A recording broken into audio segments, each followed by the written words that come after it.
Assalamualaikum warahmatullahi wabarakatuh. Bertemu lagi dengan saya Trifari Lestari dalam mata pelajaran PPKN kelas 7 semester 1 di materi perumusan dan pengesahan Undang-Undang Dasar Negara Republik Indonesia tahun 1945.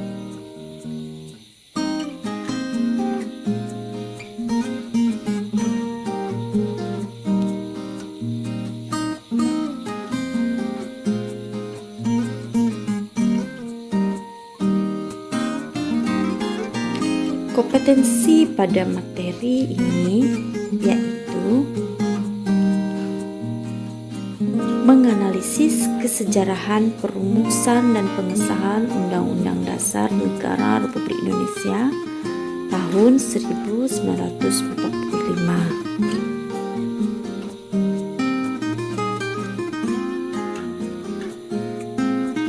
Menjelaskan kesejarahan perumusan dan pengesahan Undang-Undang Dasar Negara Republik Indonesia tahun 1945. Tujuan pembelajaran. Setelah mempelajari materi ini, siswa dapat menghayati nilai kesejarahan perumusan dan pengesahan Undang-Undang Dasar Negara Republik Indonesia tahun 1945. Mendukung kesejarahan perumusan dan pengesahan Undang-Undang Dasar Negara Republik Indonesia tahun 1945.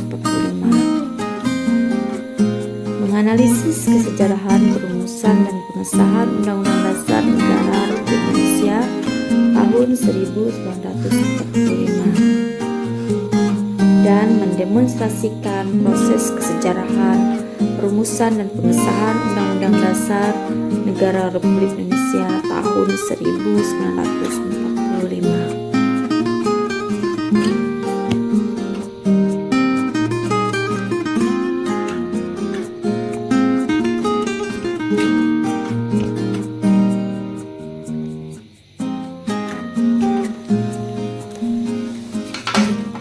Perumusan Undang-Undang Dasar Negara Republik Indonesia tahun 1945. Perjuangan dan pengorbanan para pendiri bangsa patut diapresiasi. Para pendiri negara Indonesia telah berkorban bagi bangsa dan negara. Mereka telah mampu merumuskan dan mengesahkan hukum dasar negara Indonesia yang kita kenal dengan Undang-Undang Dasar Negara Republik Indonesia tahun 1945 atau istilah dari konstitusi. Apa itu konstitusi?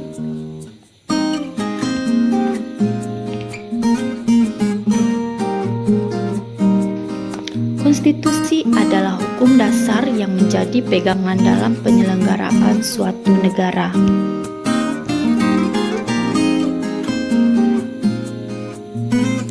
Secara umum, konstitusi dibagi menjadi dua, yaitu tertulis dan tidak tertulis.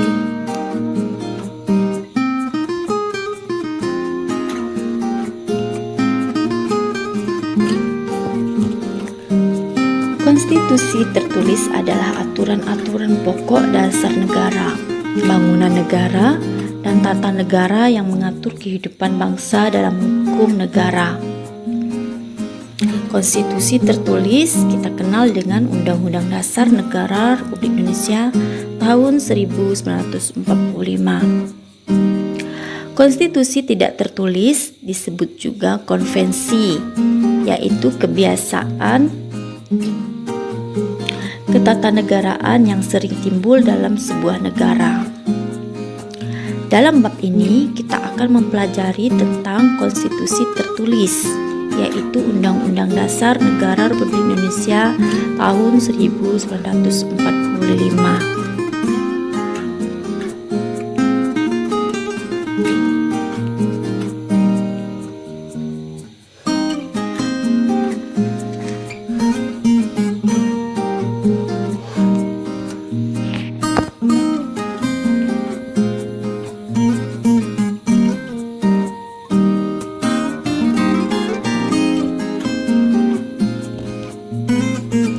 BPUPKI merupakan badan yang pertama merumuskan Undang-Undang Dasar. Sidang BPUPKI dilaksanakan untuk membahas rumusan dasar negara dan rancangan Undang-Undang Dasar. BPUPKI melaksanakan beberapa kali sidang, akan tetapi pembahasan perumusan Undang-Undang Dasar dilaksanakan pada sidang kedua BPUPKI. Sidang kedua BPUPKI dilaksanakan pada tanggal 10 sampai 16 Juli 1945.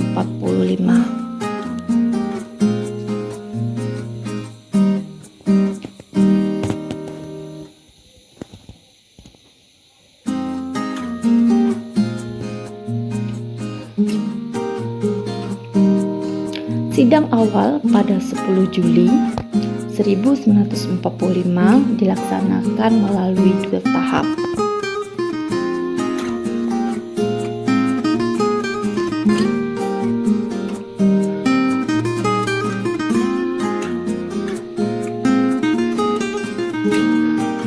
Rajiman Widyodiningrat sebagai ketua mengumumkan adanya penambahan anggota baru. Ada 6 anggota baru dalam BPUPKI, yaitu Abdul Fattah Hasan, Asikin Natanegara, Surjo Hamijojo, Muhammad Nur, Mas Besar Martokusumo, dan Abdul Kafar.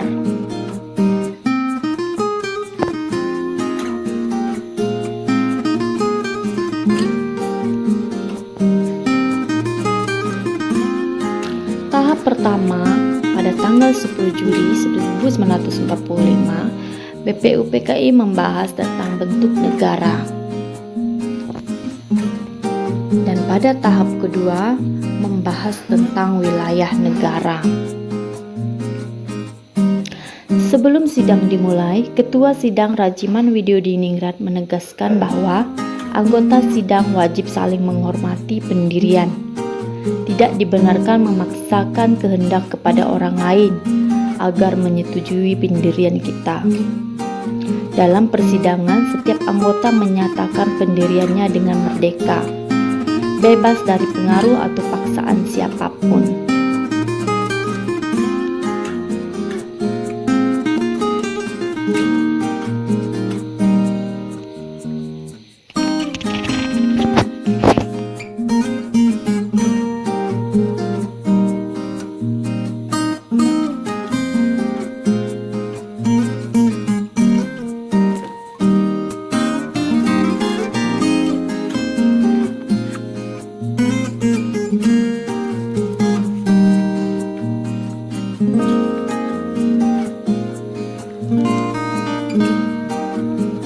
Kemudian sidang dilanjutkan pada tanggal 11 Juli 1945. Pada tanggal 11 Juli 1945 dibentuk 3 panitia.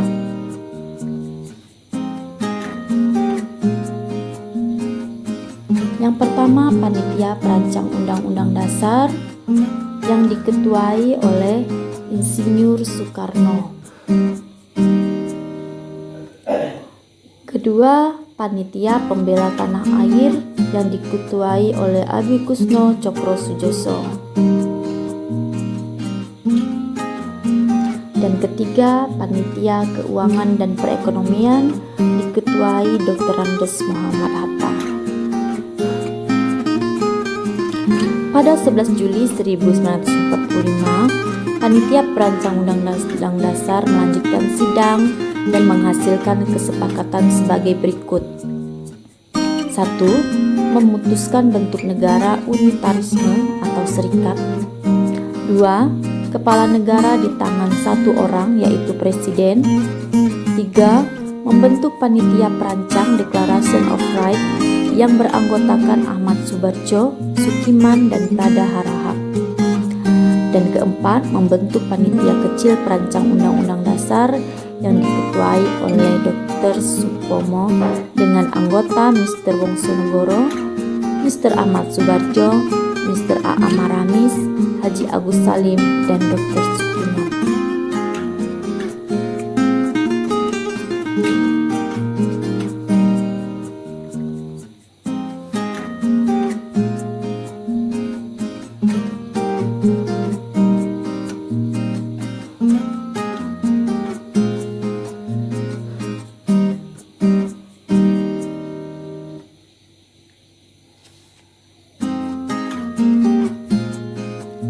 Sidang panitia perancang undang-undang dilanjutkan pada sidang tanggal 12 sampai 14 Juli 1945.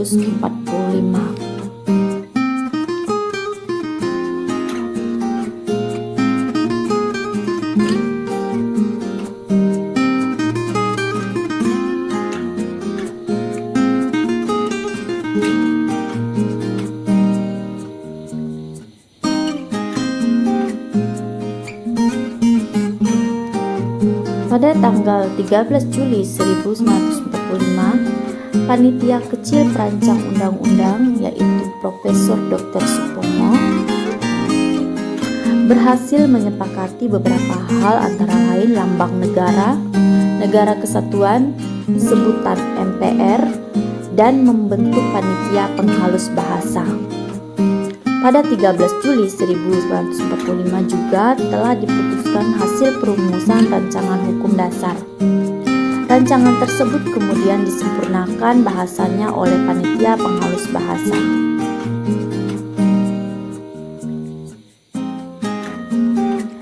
Persidangan kedua BPUPKI dilanjutkan pada 14 Juli 1945 untuk menerima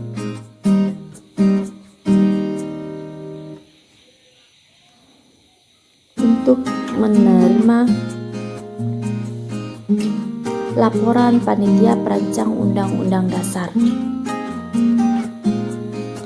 Laporan panitia perancang Undang-Undang Dasar disampaikan oleh Insinyur Soekarno.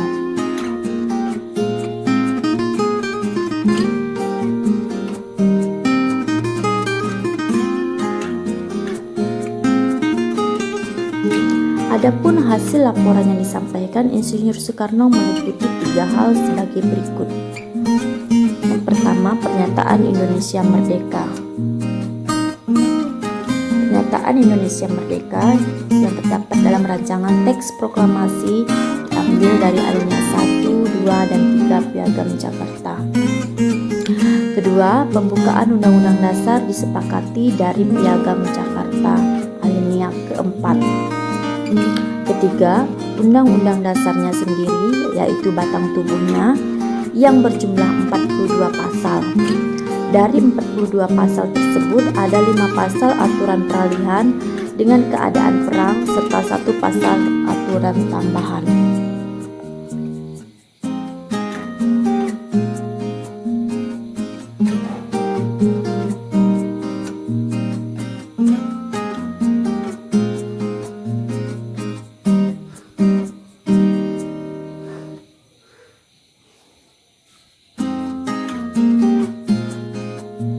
Sidang BPUPKI dilanjutkan dengan rapat besar tanggal 15 dan 16 Juli 1945.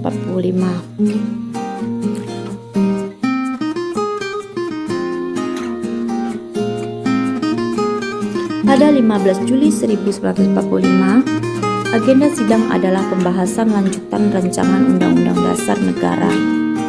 Insinyur Soekarno menyampaikan penjelasan tentang naskah rancangan Undang-Undang Dasar dan mendapat tanggapan dari Muhammad Hatta.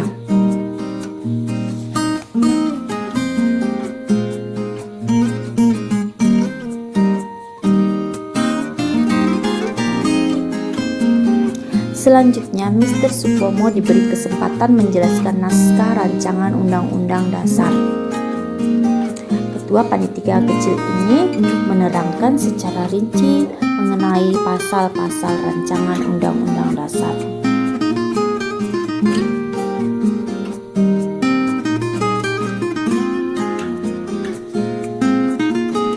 Pada sidang kedua tanggal 16 Juli 1945, Ketua BPUPKI memastikan bahwa semua anggota setuju dengan laporan hasil kerja Panitia Perancang Undang-Undang Dasar. Selain itu, diterima usul-usul dari Panitia Keuangan dan Panitia Pembelaan Tanah Air. Dengan demikian, telah dicapai kesepakatan bersama atas rumusan rancangan Undang-Undang Dasar Negara Republik Indonesia.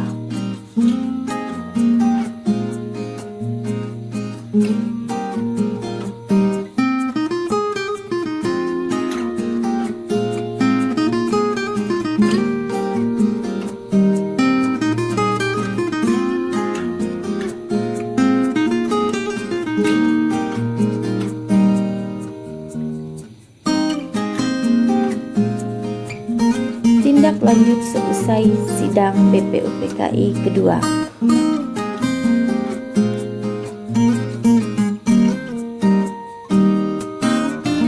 Hasil kesepakatan sidang Panitia Hukum Dasar adalah sebagai berikut.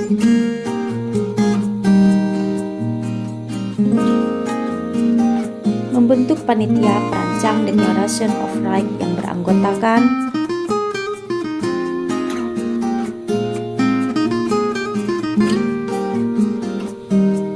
Subatjo, Sukiman, dan Prada Harahap.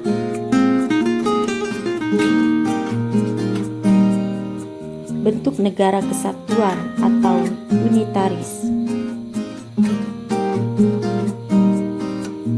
Kepala negara di tangan satu orang, yaitu Presiden.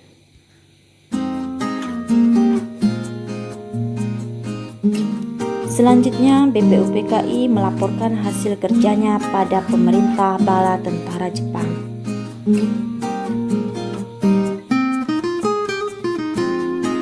Dan mengusulkan dibentuknya badan baru dengan jangkauan yang lebih luas.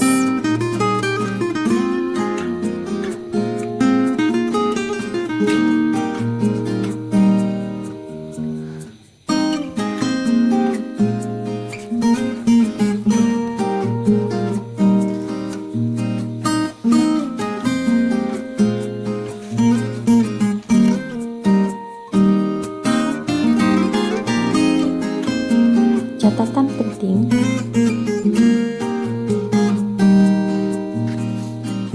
ternyata BPUPKI tidak hanya menyelidiki persiapan kemerdekaan, tetapi lebih jauh dari itu, sampai pada bentuk negara, dasar negara, dan rancangan undang-undang. Setelah mempelajari bab ini, kamu diharapkan dapat mensyukuri anugerah Tuhan Yang Maha Esa berupa keberhasilan para pendiri negara merumuskan Undang-Undang Dasar tahun 1945. Rasa syukur tersebut dapat diwujudkan dengan mengembangkan sikap tanggung jawab dan mendukung pelaksanaan Undang-Undang Dasar Negara Republik Indonesia tahun 1945.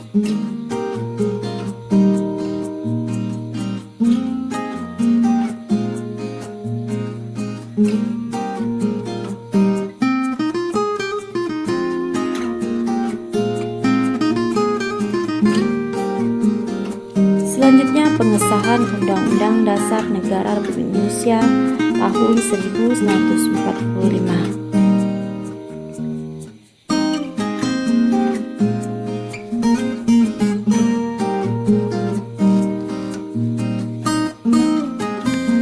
Pada saat berakhirnya masa tugas BPUPKI, rancangan Undang-Undang Dasar sudah siap disahkan. Lembaga yang mengesahkan rancangan Undang-Undang Dasar Negara Republik Indonesia hasil rancangan BPUPKI adalah Panitia Persiapan Kemerdekaan Indonesia atau PPKI. Pada 7 Agustus 1945, BPUPKI dibubarkan.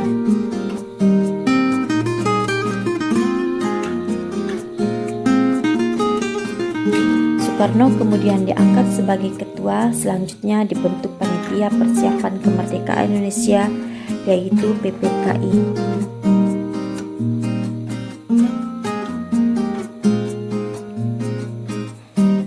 Dua tugas PPKI. Yang pertama, meresmikan pembukaan dan batang tubuh Undang-Undang Dasar 1945. Kedua, melanjutkan hasil kerja BPUPKI.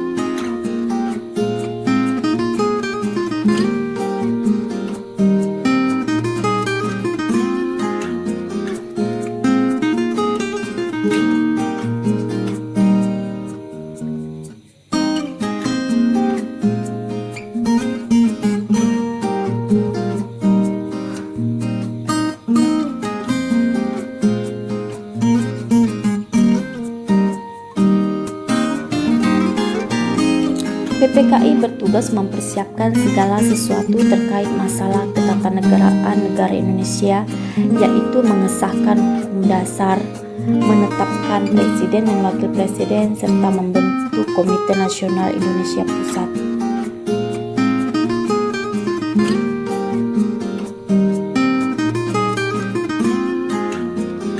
Pada 18 Agustus 1945, PPKI menggelar sidang pertamanya. Salah satu agenda acaranya menetapkan dan mengesahkan rancangan Undang-Undang Dasar.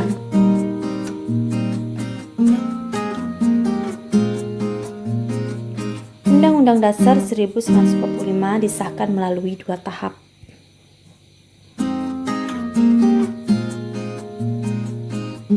Satu, pengesahan pembukaan Undang-Undang Dasar 1945.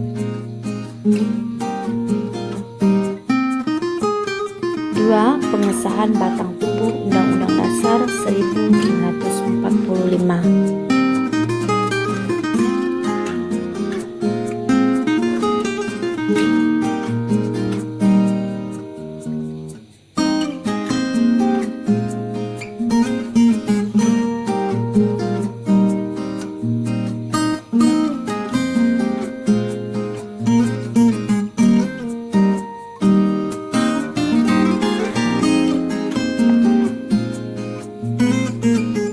Dr. Andes Muhammad Hatta menyatakan bahwa Undang-Undang Dasar hasil karya BPUPKI sudah menjadi Undang-Undang Dasar tetap yang rencananya akan digunakan untuk Indonesia merdeka, hasil pemberian Jepang. Akan tetapi, pada sidang PPKI pada 18 Agustus telah dilakukan perubahan terhadap Undang-Undang Dasar. Hasil sidang BPUPKI tersebut, perubahan pada pembukaan Undang-Undang Dasar.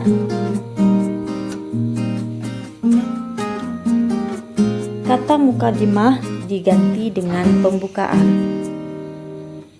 Kalimat Hukum Dasar Negara Indonesia diganti dengan Undang-Undang Dasar Negara Indonesia. Kalimat ketuhanan dengan kewajiban menjalankan syariat Islam bagi para pemeluknya diganti dengan ketuhanan yang Maha Esa. Kalimat menurut dasar kemanusiaan yang adil dan beradab diganti dengan kemanusiaan yang adil dan beradab.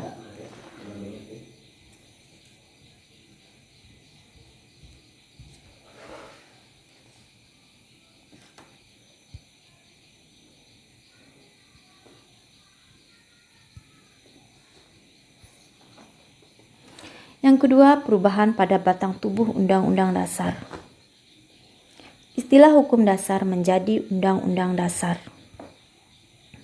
2 orang wakil presiden menjadi 1 wakil presiden. Presiden harus orang Indonesia asli yang beragama Islam, menjadi presiden harus orang Indonesia asli. Selama perang, pimpinan perang dipegang oleh Jepang dengan persetujuan pemerintahan Indonesia dihapus.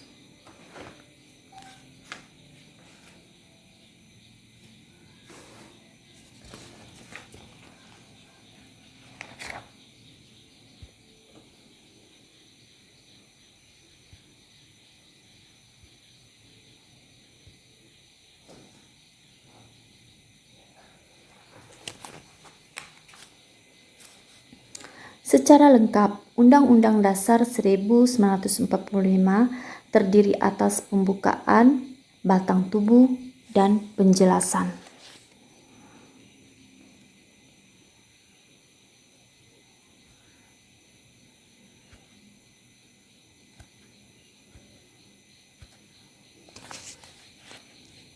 Baiklah, sampai di sini pembahasan tentang proses perumusan dan pengesahan Undang-Undang Dasar Negara Indonesia tahun 1945. Dengan pembahasan ini diharapkan kalian mampu mensyukuri anugerah Tuhan Yang Maha Esa dengan mewujudkan sikap tanggung jawab dan mendukung pelaksanaan Undang-Undang Dasar Negara Republik Indonesia